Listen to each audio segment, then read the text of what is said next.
Hello mga kayamis! Magandang umaga, magandang tanghali, magandang hapon, magandang gabi sa inyong lahat, sa mga nanonood dyan. So, po ako na naman, from Yamis Takoyaki at yung taga-video natin si Jeff. Yan, so ngayong araw na ito ay papakita natin sa inyo ay inclusions ng ating offer na franchise offer dito sa Yamis Takoyaki na merong Collapsible Kiosk. Nandito tayo ngayon actually mga kayamis sa Quezon City. Kasama natin si Edwin and ating newest franchise dito sa Quezon City sa Project 8. So ngayon, sir, check natin ang mga inclusions na kanyang franchise dito. So unang-una, syempre, ang ating Diyos. So pakita mo muna, Jeff, yung ating collapsible kiosk. Mamaya pupunin natin yan. Kung gaano na siya kadaling buuin. So ayan, meron yung Diyos na yung body mismo. Yan yung mga divider natin. Divider. Ito yung sa harap. Ayan. Tapos, ito yung ating top signage.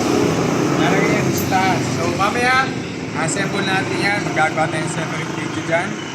Tapos ito yung iba pang mga inclusions ng kanyang franchise dito sa Yamis Takoyaki, ano? So, sana, tingin natin, ang pamahalang atin to. Ipairam na ano dyan, na kung ano man. Pwede na yung stick. Iyo, salamat. I-check natin yung inclusions natin para masabi natin okay ang ating madala. So, dun muna tayo sa mga non-food. So, meron yan kasama isang pares ng Japanese lantern. So, dalawa to, no? Sa loob, tapos meron yun yung kanyang bakal. Yan. Yan. Tapos ito pala, stopper pala to dito sa top signage. So para magpa-adjust ito, no, sa taas. Pwede talitan. Kasi ayun, yun tayo kasama mga so may plate or pwede takoyaki plate natin. Tapos serving stick, dalawang bundle, tapos dalawang bundle din ng ating ng ating siomai plate or takoyaki plate. Dalawang plastic.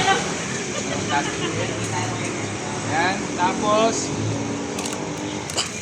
isang plastic nitong ating takoyaki spaghetti, ang ating spaghetti box, no?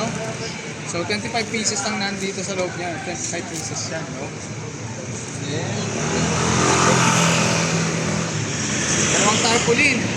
Dalawang tarpaulin yan. Puro Yamis Takoyaki na kalagay dito sa tab na to. Tapos, tayo sa natin, no? Dalawang pack ng stick. Yan. Dalawang pack ng ating takoyaki stick, no? So, para pag naubusan, napang backup, maraming backup, no? Tapos ang ating mga squeezers. Ito yung ating takoyaki butter squeezer or dispenser. Yan. Nakaka-accumulate ko na hanggang 1 liter. Ito naman, ating mayonnaise, ito yung ating takoyaki dispenser. Hanggang 660 ml kung kaya. Ito ang mayonnaise natin, dispenser. 330 ml ang kaya nito. Tag-isa yan ha, tag-isa.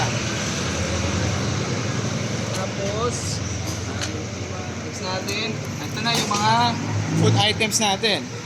So, meron niya kasamang QP Japanese Mayo. Yan, QP Japanese Mayo. 1 liter po yan, kaya Yamis, ano? Ayan, sir, sige. Ayun, salamat, sir, no? Tapos, yung ating, syempre, signature Yamis Takoyaki sauce. O, isang galon yan, no? Ang galon Yamis Takoyaki sauce. Tapos, itong regular mayo natin, isang galon din. Isang galon ng regular mayo. Then, ito, mga for pre-taste, no? Kasi usually, nagdadala tayo para sa pa-pre-taste natin, no? Para papatikim natin sa mga taong ating Yamis Takoyaki, no? Tapos, 100 grams ng chicken floss, 100 grams ng ainori, 100 grams ng bonito flakes. Yan, tapos,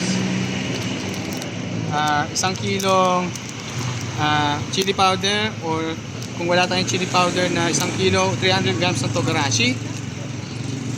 Tapos, 4 na kilong takoyaki flour. So, pakita mo na lang, Jeff. 4 na kilong takoyaki flour, no? So, yan. At Syempre, kailangan natin itong takoyaki maker natin, no?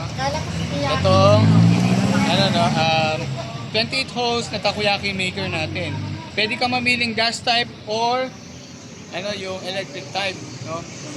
Ngayon, kung may tanong ka, pwede mo i-upgrade. Gawin natin, instead of 28 holes, gawin natin 56 holes. Pwede po yun, no? So, bali, pag gusto mong gawin 56 holes, ito yung tsura niyan, no? Ayan, no? Magkakaroon ka lang dyan ng additional na bayad para sa upgrade ng ating takoyaki maker, no? Pwede ka rin mamili kung gas type or electric type. Ayun lang mga kayamis, at ito pa pala, uli. Meron niya kasama ang operations manual, yung franchise agreement, saka kasama rin dito certificate of training at certificate of franchise. Yung dalawang yon, yung uli ko nasabi, ay binibigay yon kapag nagawa na ninyo yung aming mga pinapagawa. Aside sa training na ginawa natin dito sa location. And then, yun nga, kasama rin dyan yung training. So, mamaya, magkakaroon kami ng training kasama sila Sir Edwin at ang kanyang mga staff. So, yun lang mga kayamis. At salamat sa panonood ng ating video na ito para sa inclusion ng ating pinaka-bagong offer. Ngayon sa market ang ating collapsible type DOS ng Yummiest Takoyaki. So, panoorin nyo lang ang video na ito tuloy-tuloy para makita ninyo kung paano natin i-set up ang DOS na ito. So, yun lang mga kayamis. Keep watching para sa continuation ng video na ito.